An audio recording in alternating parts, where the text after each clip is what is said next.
A próstata é uma glândula que ela fica embaixo da bexiga e ela circunda a uretra masculina na sua primeira porção. Então, a primeira porção do canal da urina, da uretra, é chamada de uretra prostática. E a função, a única função conhecida hoje pela ciência e pela medicina da próstata é produzir uma proteína que chama PSA.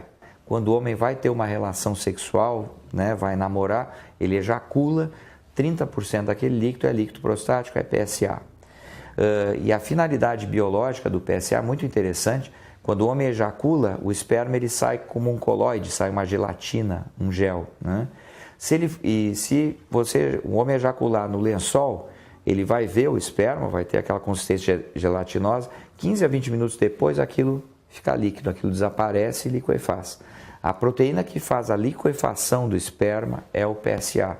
Então você imagina, numa relação sexual normal, se o esperma fosse líquido ao ser lançado na vagina da mulher, no colo do útero da mulher, ele ia embora, ia escorrer pela vagina, os espermatozoides não iam entrar no útero, não iam encontrar com o óvulo feminino, se a mulher tiver ovulado, e ia ser muito difícil uma fecundação. Como ele é gelatinoso, o esperma que é lançado dentro da vagina da mulher no colo do útero, ele fica grudado ali e devagarinho ele vai se dissolvendo. Então os espermatozoides que estão ali dentro, né, nadando, batendo a cauda, eles aí conseguem entrar para dentro do útero da mulher e, se ela tiver ovulado, eventualmente produzir a gravidez, a fecundação e a gravidez, né? A função da próstata é reprodutiva, ela produz uma parte do líquido espermático, do sêmen, mas os problemas da próstata são mais na parte urinária. Por quê? Quando a gente vai envelhecendo, né, o homem vai envelhecendo, o cabelo vai ficando branco, as rugas vão aumentando e a próstata vai crescendo com a idade. Quanto mais velho, maior a próstata. É uma coisa que chama hiperplasia benigna da próstata. Com o passar dos anos, em geral depois dos 30, 40 anos de idade, o homem vai envelhecendo e a próstata vai crescendo, ela vai aumentando de volume, aumentando de tamanho e vai perdendo em elasticidade também.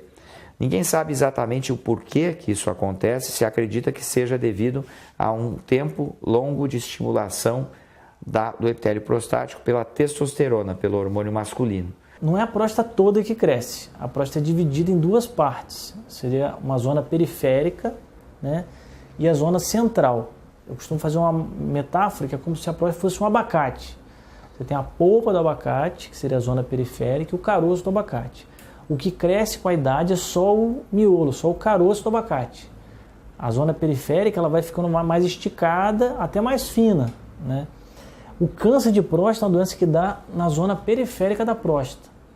Por isso, quando a gente faz o toque retal, a gente consegue palpar se tem algum nódulo, porque está na zona periférica. Do lado de cá, a gente tem uma próstata normal, com um canal amplo, né? A bexiga ela tem a parede fininha, lisa, porque ela não faz força para esvaziar.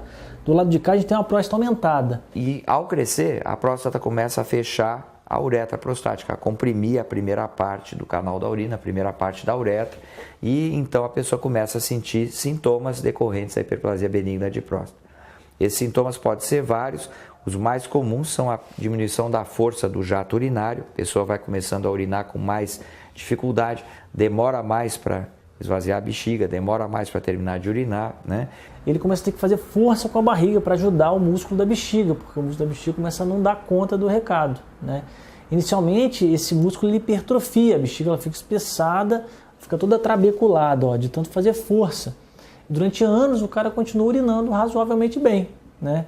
Então, só vai começar a descompensar a bexiga lá depois dos 60 anos. E, às vezes, isso faz com que a bexiga não consiga se esvaziar completamente até o fim da micção. Então fica um restinho de urina depois que o homem urina.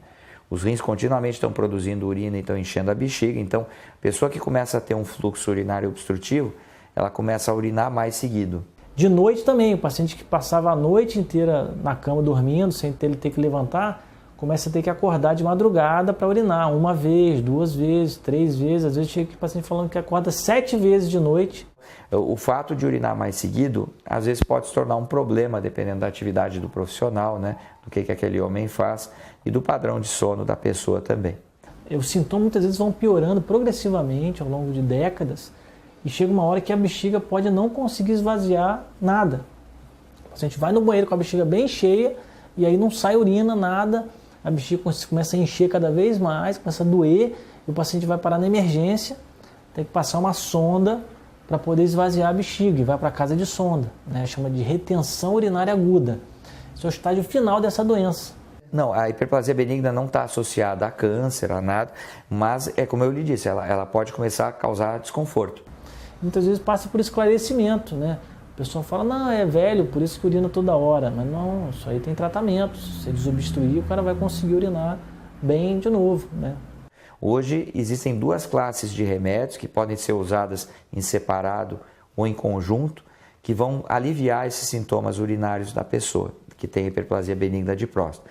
Esses remédios são relativamente baratos, né? Podem ser manipulados hoje por farmácia de manipulação e não tem grandes efeitos colaterais.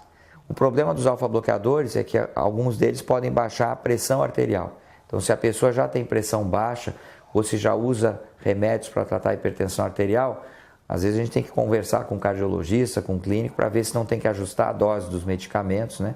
Porque um que outro paciente pode fazer pressões baixas, ficar tonto, né? Até desmaiar.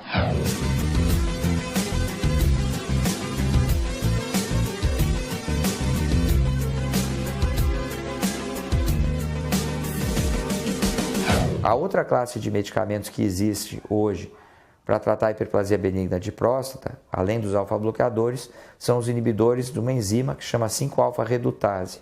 Então é um outro remédio, a finasterida, e o primo mais potente dela, que é a dutasterida, né, a gente pode usar para reduzir volume prostático ou até para estacionar o volume prostático. Em pacientes que têm sintomas muito importantes, até você pode usar os dois tipos de remédios, as duas classes de remédio, em combinação. A gente chama isso de terapia combinada. Pode acontecer com os inibidores da 5-alfa-redutase uma diminuição da libido. As medicações elas geralmente aliviam o sintoma, mas não tratam de forma efetiva a obstrução. O jato não fica mais forte com a medicação. O problema da hiperplasia da próstata, que me incomodava já há muitos anos, sempre dificulta o nosso estilo de vida como homens na capacidade de urinar. Porque o jato da urina fica muito fininho, tem que estar fazendo força, dali a pouco escapa um pouco, né? E até conhecer novas técnicas, eu sempre optei em ficar tomando remédio. Mas o tratamento medicamentoso, ele nunca me deu um alívio completo. Então, quando já está muito fraco, os sintomas estão muito intensos, o tratamento é você desobstruir essa próstata, né? Então, o objetivo seria remover o caroço do abacate, essa parte central que está aumentada. Inicialmente, a primeira técnica que surgiu era uma cirurgia aberta, né? Você faz tipo uma cesariana, abre a barriga, abre a musculatura e abre a bexiga, e com o dedo o cirurgião vai descolar aqui, ó, e vai soltar todo o miolo da próstata da zona periférica. E isso a gente consegue a desobstrução máxima, que é a enucleação do adenoma.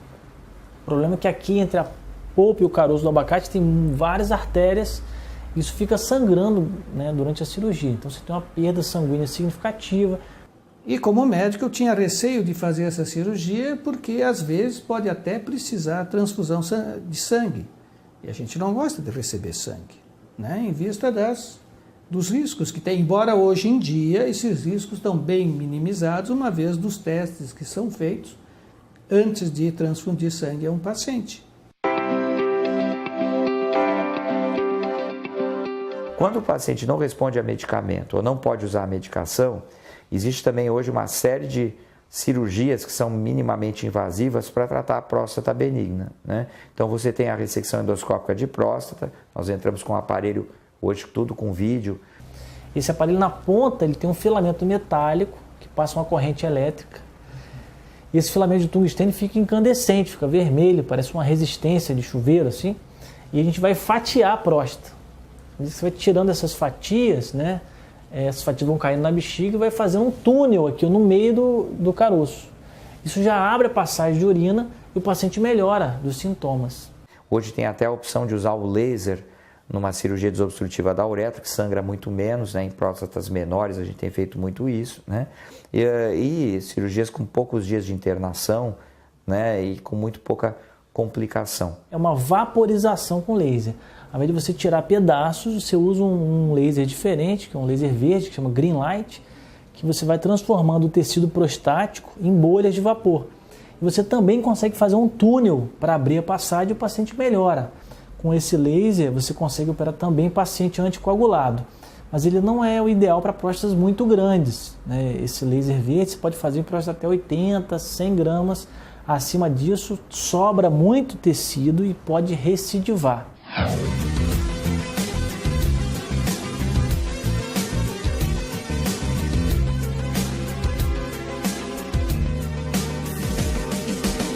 Em próstatas muito grandes, a gente ainda faz cirurgia aberta, não é? Para tirar a hiperplasia de próstata. Então você faz a adenomectomia prostática em próstatas muito grandes, que o resultado é melhor às vezes do que a desobstrução endoscópica quando há próstatas muito volumosas, né? Isso deixa também a uretra desobstruída e a pessoa urinando bem, né? E com melhora absoluta dos sintomas. O cara já tem um stent, já toma um AS, clopidogrel, e aí não pode fazer também essa cirurgia nem aberta, nem a RTU no paciente anticoagulado. Então se buscou alternativas, né? Cirurgias que você pudesse operar paciente de alto risco, paciente cardiopata, que toma anticoagulante, sem precisar abrir, sem risco de sangrar. E aí surgiram novas tecnologias. Uma delas, que foi descrita já há 19 anos atrás, na Nova Zelândia, chama-se HoLEP. HoLEP é um acrônimo. É Holmium Laser Enucleation of the Prostate. Então você fazer uma enucleação endoscópica da próstata usando um tipo de laser, que é o laser Holmium, tá? Então o que a gente vai fazer é reproduzir a cirurgia aberta, tirar todo o caroço do abacate aqui por via transuretral, por via endoscópica. Então você tirando tudo, nunca mais volta a crescer. É uma cirurgia definitiva, o paciente opera uma vez só na vida. Isso já é uma grande vantagem em relação à RTU, que também é endoscópica. A outra vantagem é que é um laser pulsátil, então ele não queima a loja prostática. Ele resfria entre os pulsos, então você consegue coagular os vasos sem deixar a loja prostática queimada. Então dá menos ardência no pós-operatório, né? E a outra vantagem é que você pode operar próstata de qualquer tamanho por via endoscópica. Meu recorde pessoal, né, o paciente com uma maior próstata que eu já operei com esse laser, foi uma próstata de 256 gramas. Outra grande vantagem desse laser é que a capacidade de coagulação dele é bem maior do que da energia elétrica. Então a gente consegue operar paciente em uso de anticoagulante. Semana passada, agora na terça passada, eu operei um paciente cardiopata que tomava AS por causa de stent, e a gente pôde fazer mantendo o AS, porque se suspende o AS, que é o que normalmente se faz quando vai fazer cirurgia aberta ou raspagem, o paciente pode entupir o stent, ter um infarto, que é um problema gravíssimo, né? Mais grave até do que o risco de sangramento. Com o laser a gente consegue operar o paciente mantendo o AS. E quando eu li alguns artigos e descobri que nós já tínhamos aqui em Caxias colega que fazia esse tipo de técnica, que não é assim tão fácil, principalmente porque o equipamento desse laser, ele não é um equipamento que a gente encontra facilmente, porque ele é caro e requer um treinamento bastante intenso para desenvolver essa capacidade. Eu fiquei com coragem de fazer essa cirurgia. Então, toda cirurgia começa com a antisepsia, né? A gente tem que passar uma solução antisséptica para matar as bactérias da pele, tanto da mão do cirurgião quanto da pele do paciente.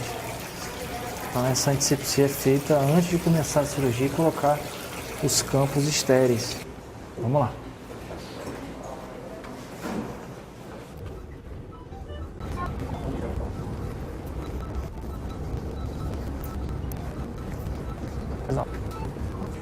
Esse paciente é um paciente de 62 anos que tem uma próstata de 100 gramas.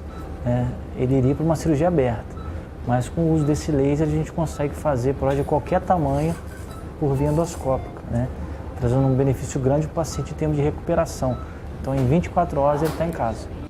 E realmente, eu baixei numa terça-feira de tarde, me operei, fui para o quarto início da noite, permaneci no hospital até o início da tarde do dia seguinte. Às 10 horas da manhã, o doutor veio me ver, viu que eu estava bem, a drenagem pela sonda vesical que estava me incomodando estava limpinha, mandou tirar a sonda. foi, claro, dói um pouquinho para tirar essa sonda, é natural, mas não é uma dor horrível. Então, a dor não é um grande problema. E depois já fui para casa. A cirurgia de RTU, que é a cirurgia tradicional de raspagem, ela usa um aparelho de 26 frentes. Isso dá mais ou menos 9 milímetros de diâmetro, né, de espessura, que vai entrar pela uretra para fazer a raspagem, né.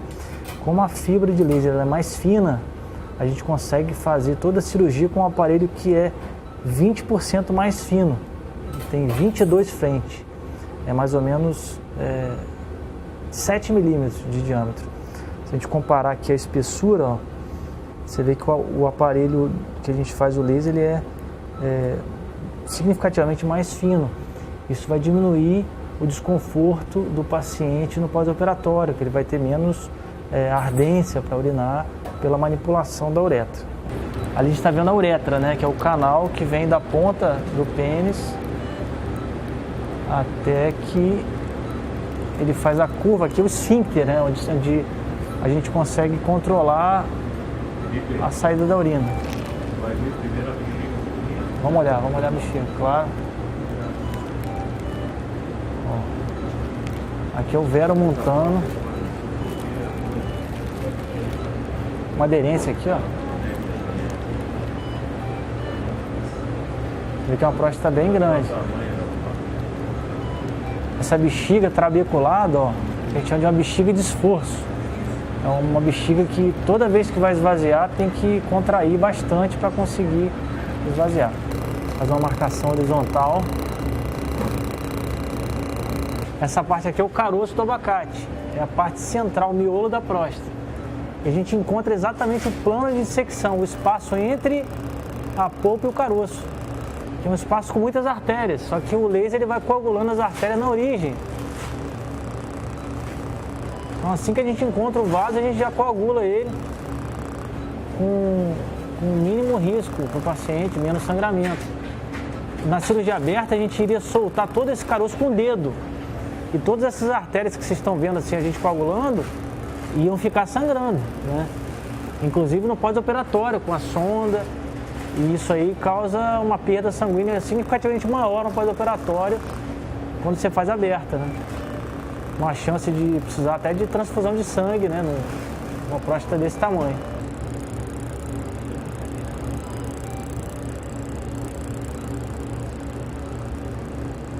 Então, com o laser, a gente enucleou todo o adenoma, né? Tirou toda a parte central, o miolo da próstata. E aí existem duas maneiras de você tirar o adenoma, né? Existe um morcelador, que é um aparelho automático que vai mastigando a próstata e sai moída. Ou a gente pode fatiar ativamente usando esse aparelho aqui, ó, que é o ressectoscópio monopolar, para o adenoma sair pela uretra, né? Como o tubo é fininho, não adianta soltar o adenoma inteiro, porque ele não vai sair inteiro. Então a gente usa o ressecto para fatiar o adenoma. E a gente não tem sangramento nenhum, a gente corta e não sangra, não tem mais vaso sanguíneo aqui nesse tecido do caroço do abacate, né? do adenoma prostático. Acordei na sala de recuperação, claro, com as pernas anestesiadas, eu não conseguia mexer as pernas, mas isso eu já sabia, porque a anestesia me tirou a sensibilidade do abdômen, da cintura para baixo. Mas essa anestesia é muito segura, então ela não dá sequelas, não dá lesões. Então isso fica muito mais fácil do que uma anestesia geral. A anestesia geral tem mais consequências. A hiperplasia prostática é extremamente comum, né? 80 a 90% dos homens vão ter a próstata aumentada depois de uma certa idade, né? Então não é todo mundo que vai precisar operar, né? Só precisa operar o paciente que está incomodado. Antes da cirurgia eu levantava uma vez, às vezes duas. Depois da cirurgia, inicialmente, como eu tinha que tomar bastante água, também eu levantava uma, duas vezes por dia à noite. Só que antes eu tinha que ficar um tempão esperando, porque demorava para sair urina. Não, agora não, porque eu já não preciso mais tomar tanta água. Então eu passo a noite inteira bem e só urino de manhã, depois quando acordo. Uma hiperplasia que não é diagnosticada e que não é tratada a tempo, ela pode ter consequências ruins, assim. Então, a pessoa que não esvazia bem a bexiga, ela pode ficar com urina retida na bexiga, o que facilita a contaminação. Então, muitos pacientes fazem infecções urinárias de repetição, isso pode ser um problema e pode ser até uma indicação de tratamento clínico e tratamento cirúrgico quando isso acontece. Pode acontecer também a urina que não esvazia bem, não é a bexiga que não esvazia bem em virtude da próstata obstrutiva, você pode fazer pedras dentro da bexiga, cálculos vesicais, né? E o cálculo vesical, ele pode sangrar, dar desconforto, dificultar o jato urinário também. Então o cálculo é uma indicação cirúrgica. A gente acaba tendo que aí desobstruir a próstata e já tratar os cálculos aí dentro da bexiga. Em casos muito graves, o paciente pode até fazer retenção urinária, ou seja, trancar a urina e ter que ir numa emergência porque teve uma retenção de urina, ter que usar sonda, né? Existem outras tecnologias para tratar a hiperplasia, mas na maioria delas não existe evidência científica mostrando a superioridade, né? O role, por ter sido descrito já há muitos anos, ter sido adotado na Europa, na Inglaterra, na Itália, a gente tem, a gente chama de nível de evidência nível 1A, está no guideline europeu como o método de escolha para tratar próstata acima de 80 gramas, né? Descobri essa cirurgia do laser pulsátil, porque tem o laser verde, que só faz a vaporização da próstata, mas não tira totalmente a próstata. Isso é, a parte hiperplásica da próstata. A grande barreira desse método é que é mais difícil de fazer. E no Brasil, como não tinha isso até então, não tinha onde aprender. A outra barreira é que a máquina não é muito disponível, né? São poucos centros que tem.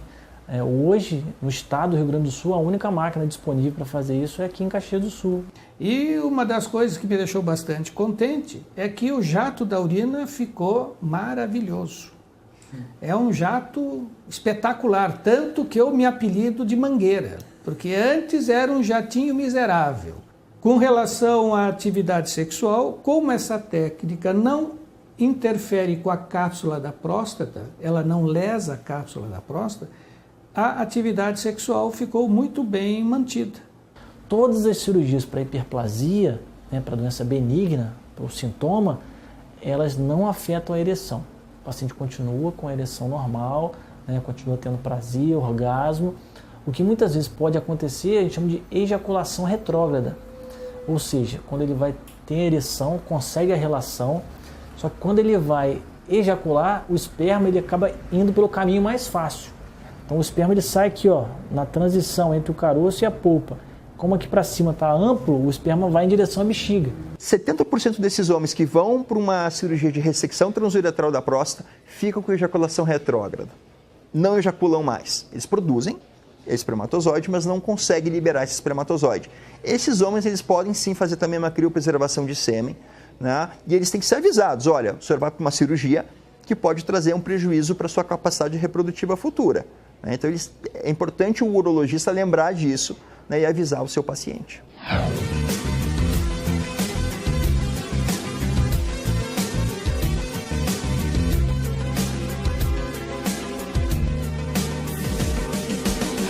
Mas existem alternativas, ao invés de você fazer a retirada completa do adenoma, você fazer só uma incisão do colo vesical, e essa prostatotomia ela tem uma chance menor de ejaculação retrógrada, você tem só em torno de 10 a 15%. Só que ela não é definitiva, né? Um procedimento vai melhorar os sintomas, mas daqui a 5, 10 anos tem chance do cara voltar a ter sintoma e fazer um outro procedimento. Menos de 5% dos pacientes com hiperplasia benigna de próstata sintomática vão evoluir para alteração da função renal, mas a gente tem que lembrar disso, né? Que a hiperplasia de próstata tem que ser tratada, acompanhada, não é? Para evitar que o paciente eventualmente vá progredir para uma insuficiência renal que precise de hemodiálise, transplante renal, esse tipo de problema médico, né?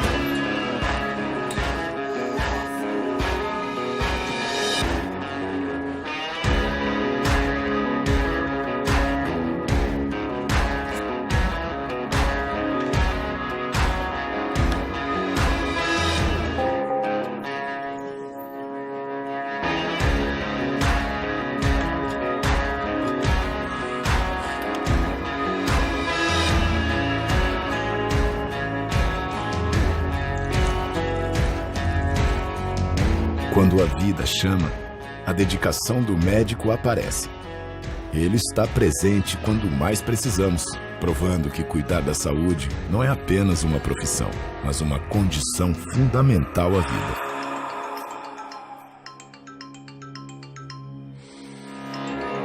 CREMERS, Conselho Regional de Medicina. Já reparou que cada um de nós sabe exatamente o que precisa para viver melhor?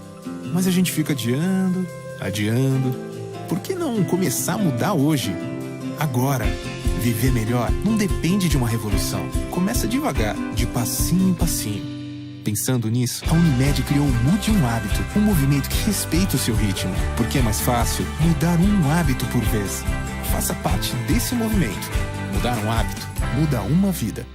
O Centro Gaúcho do Câncer SECAM oferece uma estrutura completa para o tratamento clínico do câncer adulto e infantil. Com uma equipe multidisciplinar focada em resultados e qualidade de vida, disponibiliza tecnologia, conforto e precisão.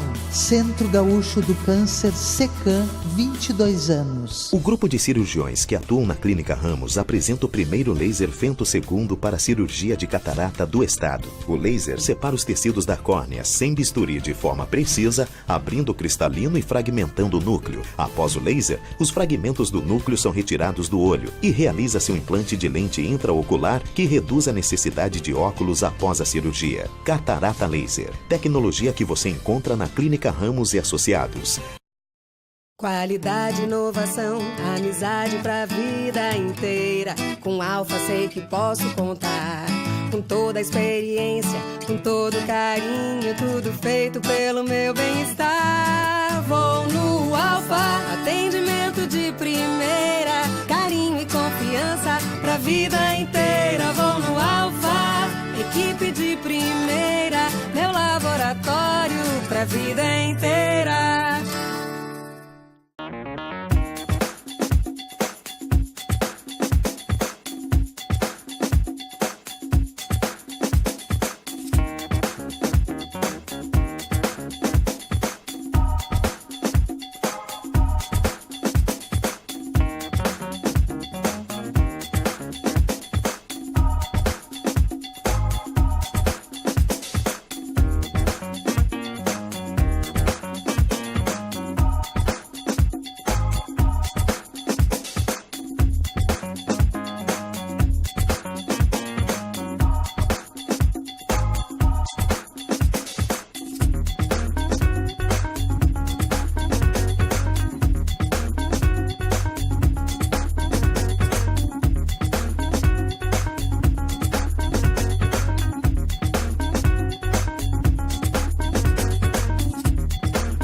A Efeto Reprodução Humana atua como equipe médica de excelência para investigar as dificuldades do casal em engravidar e disponibiliza tratamentos de ponta para assistir à fertilidade. Efeto Reprodução Humana 3021 0530.